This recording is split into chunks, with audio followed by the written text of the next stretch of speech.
मातृभाषा गोटे जातिर गर्व और गौरव। भाषाटीए गोटे जातिर अतीत वर्तमान भविष्यत को उज्ज्वलित करे।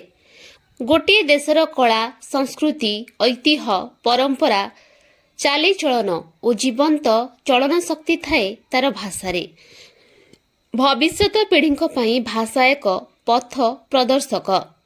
वर्ण व्यवहार रे व्यतिक्रम देखादेले भाषा विकृति लाभ करिथाए।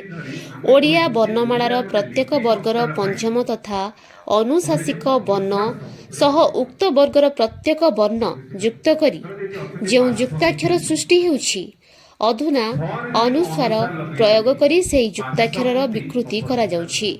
एहा ओडिशा भाषा प्रति शुभंकर नुहे एवं एथिपाई ओडिया भाषा प्राण बोलाउथबा तथाकथित पंडित माने दायी बोली भुवनेश्वर प्रकाशित ओडिया पाक्षिक खबर कागज अर्भानी समयर 20 स्वर्णक्षेत्र दिवस पालन अवसर में मुख्य अतिथि साहित्यिक ओडिया भाषाविद तथा ओडिया भाषा गवेषक डॉक्टर देवाशीष महापात्र एही प्रसंग रे निजर मत रखिथिले।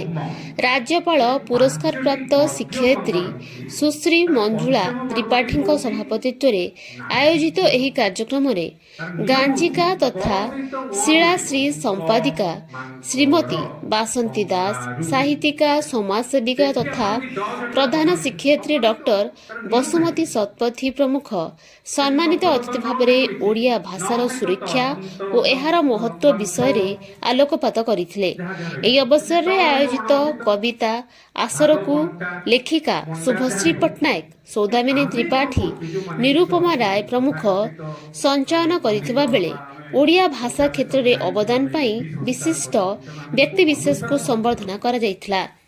एही कार्यक्रम को संपादक रमेश कुमार महापात्र, सांबादिक अरविंद त्रिपाठी, नारायण खुंटिया परिचालना करथिले। परवर्ती वर्णटा होची म तेनु हेई पारे काना पफ बभ म मने पका सेही धारा रे हबो सेटा हेई पारे जोडी हेई पारे माने सेटा हम अनुसार लगै देले सेठी माने आमे कोन कोटे लिपि सहित कोटे वर्ण सहित हमर भाषा सहित आमे ताक कोटे निजे कोटे क्षति करूछ।